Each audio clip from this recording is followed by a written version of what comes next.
जी, climate change, ये जो तगयुरात आप देख रहे हैं, अनप्रडिक्टेबल, जो एकदम से मौसम हो रहा है, कभी अप्रैल में सर्दी इतनी आ जाती है, कभी अप्रैल गर्म हो जाता है किसी साल, इसी तरह मई में भी यही मामला चल रहे हैं। तो ये क्लाइमेट चेंज की वजह से अभी जो कोस्टल बेल्ट के गिर्द टेम्परेचर बढ़ रहा है, वो इसी वजह से कि जो बहरुल काहिल है और जो बाकी समंदर हैं, वो भी जंगलात की तरह कार्बन सिंक्स के तौर पे एक्ट करते हैं, यानी अपने अंदर ये ग्रीन हाउस गैसेस को जज्ब करने का काम करते हैं।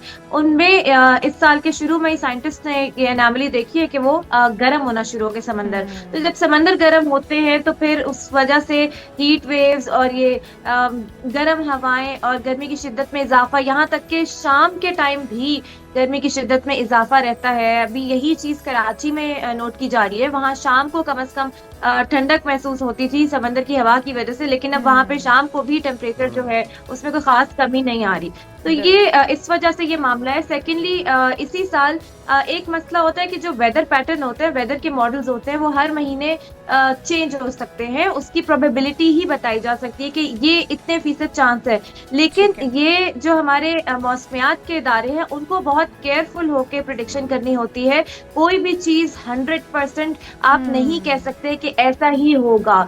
क्लाइमेट चेंज आपकी हर प्रिडिक्शन को गलत साबित कर सकता है। अभी देखिए, पंजाब में खड़ी फसलें तबाह हो रही हैं, अभी तो किसान के लिए तो सोने की भी बारिश हो तो वो नुकसानदेह इस मौसम में। तो ये बहुत ज्यादा ये डेंजरस पैटर्न्स है, और आइंदा 60% प्रोबेबिलिटी है एल नीनो की, स्प्रिंग बैरियर के बाद। तो वो भी देखें, हो सकता है एल नीनो हो सकता है ना हो। और मैंने जैसे पहले भी बताया था कि क्लाइमेट चेंज की वजह से गर्मी के मौसम में, मतलब गर्मी में इजाफा होगा, लेकिन ये अचानक बारिश हो सकती है जिससे वक्ती तौर पे टेम्परेचर में कमी आ सकती है, बट हीट की जो वेव्स हैं वो आती रही। बिल्कुल सही। अच्छा, एक तो आप कह रही हैं क्योंकि लानीनो की वजह से जो समंदर का पानी होता है, समंदर का पानी गर्म हो जाने की वजह से हीट वेव का खदशा बढ़ता है। तो ये बताइएगा कि क्या ये समंदर के जो किनारे, साहिली जो पट्टी होगी, क्या उसके गिर्दोनवाम में, साहिली पट्टी के करीब, उन शहरों के अंदर जहां पर समंदर मौजूद हैं, वहां पर ये हीट वेव का खदशा होगा, या ओवरऑल पूरी दुनिया में इसके असरात देखे जाएंगे, या पूरे पाकिस्तान में, पंजाब में भी, दूसरे सूबों में भी देखे जाएंगे? और दूसरा, जो आप बारिशों का कह रही हैं कि पैटर्न कभी इसको प्रेडिक्ट करना 100% जो है वो पॉसिबल नहीं होगा, तो फिर इस तरह से तो ज़राअत भी मुतासिर होगी, लोगों की ज़िंदगियां भी खासी मुतासिर होंगी, क्योंकि PDMA का काम या महकमे मौसमियात का काम यही प्रेडिक्ट करना है कि मौसम जो है वो कितनी शिद्दत के साथ असरअंदाज किस चीज़ पर हो रहा है। लेकिन अगर ये करना भी मुमकिन नहीं रहा 100%, तो फिर तो ये बहुत ज़्यादा तबाही की वजह बन सकता है, क्योंकि अलार्म किसी को अलर्ट तो तभी किया जाएगा जब आपको सिचुएशन अच्छे से पता होगी। देखिए, जो मैं बात कर रही हूँ वो ये कर रही हूँ कि आप 100% किसी भी चीज को एज इट इज नहीं आपको कहना चाहिए। जैसे कि इस साल मिसाल के तौर पे कहत साली का साल है ये, या बारिशें जो है बहुत ज्यादा शदीद होंगी, ये हम प्रिडिक्ट कर सकते हैं वेदर मॉडलिंग में।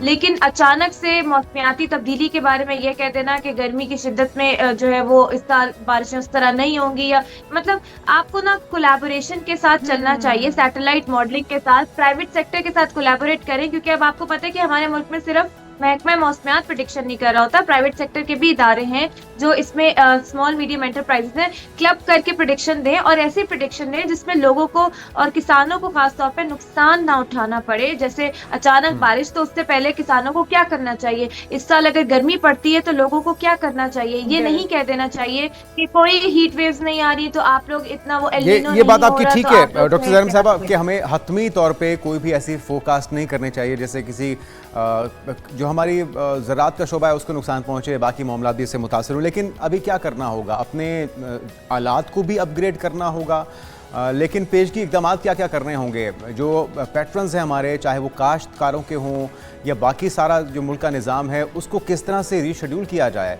ताकि इसके जो शिद्दत के साथ असरात हैं, तेज़ी से तब्दील होती जो एक मौसमियाती तब्दीली है, उसके असरात को कम किया जा सके?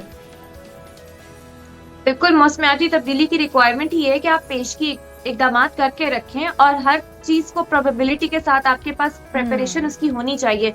सबसे ज्यादा इसमें जरूरी है डिजास्टर प्रिपेयर्डनेस। अब डिजास्टर सिर्फ सैलाब नहीं है, डिजास्टर में हीट भी आती है, कहत साली भी आती है, पानी की किल्लत भी आती है, मौसमियाती तब्दीली की वजह से ग्लॉफ भी आता है। तो उसको देखते हुए हमारे मुल्क में, पूरे मुल्क में, नॉर्थ में एग्रीकल्चर पैटर्न अलग तरीके से है, साउथ में अलग है। तो किसानों को रिस्क इंश्योरेंस, रिस्क फाइनेंसिंग, अब यूजुअली ये होता है कि जब सैलाब आते हैं तो उसके बाद कैश ट्रांसफर किए जाते हैं। आपको पहले से पेशगी तौर पे उनके लिए इस तरह से सोशल प्रोटेक्शन प्रोग्राम लाने चाहिए जिसमें उनको ऐसे सीड्स दिए जाए, बीज दिए जाए जो क्लाइमेट रेजिस्टेंट हो, उनकी कैपेसिटी बिल्डिंग प्रोग्राम किए जाए कि आप कैसे उन जगहों पे जो है लगा सकते हैं बीज के सैलाबी खतरात से भी दो चार ना हो और शदीद गर्मी में भी आपकी फसल नुकसानदेह ना हो, और हमारे पास सोल्यूशन मौजूद है लोकली। तो पेशगी इकदाम के तौर पे फिर अर्बन सेंटर्स जो शहर है जहाँ इतनी गर्मी हो, जैसे कराची, ड्रेनेज प्लान्स देखें, वहां पे देखें कि ग्रीन बफर्स बढ़ाने की जरूरत है, नहीं है।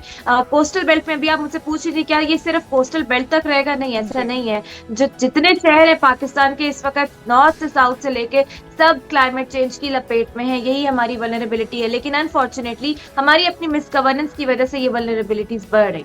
बिल्कुल सही। अच्छा, जिस तरह से आप भी डॉक्टर साहिबा कह रही हैं कि पेशगी जो है वो इकदाम करने बहुत ज़रूरी हैं, किसानों को भी उसी पैटर्न के ऊपर में शिफ्ट करना होगा, उनको सीड इस तरह से प्रोवाइड करने होंगे, और दौरानिया भी अब तो बड़ी हाइब्रिड किस्म की ये सनत आ चुकी है जिसके अंदर बहुत जल्दी फल देने वाली हैं, बहुत जल्दी अनाज जो है वो पक कर तैयार भी हो जाता है।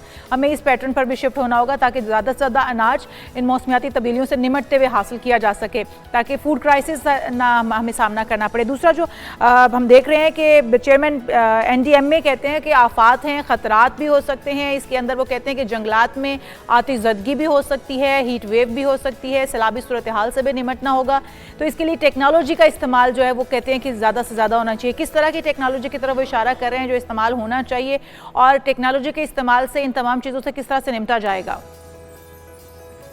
बिल्कुल, टेक्नोलॉजी के इस्तेमाल में सबसे पहले तो जो रिमोट सेंसिंग यानी सैटेलाइट डेटा जो है, अभी सुपार्को ने भी सैटेलाइट्स लॉन्च किए हैं, तो उसको देखते हुए जो है प्रेडिक्शन मॉडलिंग और वेदर मॉडलिंग करनी चाहिए। मिसाल के तौर पे वो ग्लॉफ का खतरा किन किन जगहों पे है, कहाँ कहाँ कंस्ट्रक्शन हुई हुई है उसके रास्ते में, कि आपको वहाँ से वो वहाँ पे पेशगी इकदाम क्या करने की जरूरत है। इसके अलावा जो फसलें हैं किन जगहों पे, जैसे अभी पंजाब साइड पे कौन सी फसल को ज्यादा खतरा है, तो उससे निपटने के लिए फूड सिक्योरिटी क्राइसिस हो सकता है या फूड प्राइस इन्फ्लेशन हो सकती है, क्या इकदाम हुकूमत को करने की जरूरत है। ये इस तरह से आप फिर इसके अलावा ड्रोन्स का यूज होता है खास तौर पे वहां जहां जंगलात है, पहाड़ों के ऊपर जहां आग लगने का खतरा होता है, और फिर क्योंकि कुछ लोग खुद भी एहतियात नहीं करते, कभी सिगरेट फेंक दिया, कभी इस तरह बारबेक्यू कर रहे होते हैं, तो पूरे जंगल में इस मौसम में आग जो है वो लग जाती है। तो इन चीजों के बारे में जो है वो फॉरेस्ट रेंजर्स होते हैं, फॉरेस्ट गवर्नेंस होती है, फिर टिम्बर माफिया को कंट्रोल करने की जरूरत होती है। तो ये सारी टेक्नोलॉजी में फिर AI, आर्टिफिशियल इंटेलिजेंस का बहुत अहम रोल है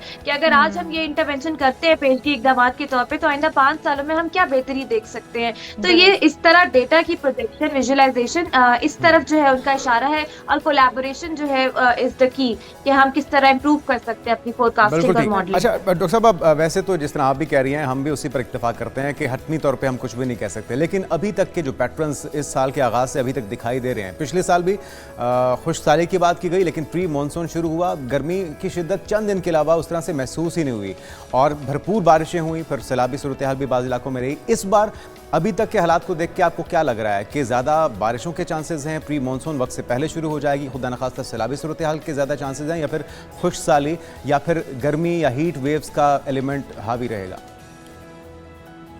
फिलहाल तो जो वेदर के जो मॉडल्स हैं और जो सैटेलाइट डेटा और जो रिसर्च है समंदरों के हवाले से, वो तो यही कहते हैं कि 60% प्रोबेबिलिटी है कि जो एल्नीनो है वो शायद जुलाई के बाद पीक करे और सितंबर तक रहे। ये स्प्रिंग के बाद आप ज़्यादा, स्प्रिंग बैरियर के बाद आप ज़्यादा बता सकते हैं कि इसकी क्या सिचुएशन होगी। लेकिन एक और प्रोबेबिलिटी ये है मानसून बर्स्ट की, मानसून के स्पेल्स नहीं होंगे, मानसून बर्स्ट होगा, यानी एकदम बादल आए और बारिश हो गई और तेज बारिश हो गई, सैलाबी सूरत हाल बन गई।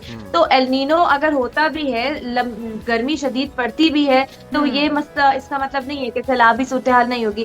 सेकेंडली जो मैं जो मैसेज देना चाह रही हूँ वो ये है कि आप हर तरह की सिचुएशन के लिए जब मॉडलिंग करते हैं या फोरकास्टिंग करते हैं तो अपनी आवाम को प्रिपेयर रखते हैं कि अगर ऐसा हो सकता है। देखें, इसको इमरजेंसी सिचुएशन के तौर पे साइंटिस्ट क्यों कह रहे ट्रीट करें, आपको उनके दिमागों में खतरे की घंटी बजानी होती है कि खुदा ना खास्ता ऐसा हुआ, गर्मी आई और इस तरह, तो आपको कैसे जो है अपने आप को प्रिपेयर रखना है। जब तक आप मेंटली अपनी आवाम को प्रिपेयर नहीं करते वो उस तरह से उस चीज को सीरियस नहीं ले पाएंगे।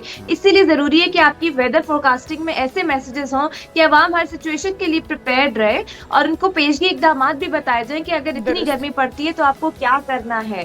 क्योंकि अब इंडोर गर्मी भी ये बहुत बड़ा खतरा है, जो जहाँ पे लोगों के पास एक्सेस नहीं है एयर कंडीशनर्स की या सोलर नहीं है जिनके पास, वो कैसे बचेंगे, उनके लिए क्या होना चाहिए। क्रॉनिक हीट के जो इम्पैक्ट्स होते हैं और साइकोलॉजिकल इसके इश्यूज होते हैं, कंसंट्रेशन स्पैन लूज हो जाते हैं। जो लोग साइकिल्स पे, बाइसिकल्स पे ओपन में ट्रैवल करते हैं इतनी गर्मी में, उनके लिए क्या इकदाम करने की जरूरत है, शेड्स होने चाहिए या नहीं। तो ये इस तरह के Awareness मामला भी होने बहुत चाहिए जो बिल्कुल। कनेक्टेड अगर डिपार्टमेंट हो। बहुत शुक्रिया डॉक्टर ज़ैनब नईम साहिबा।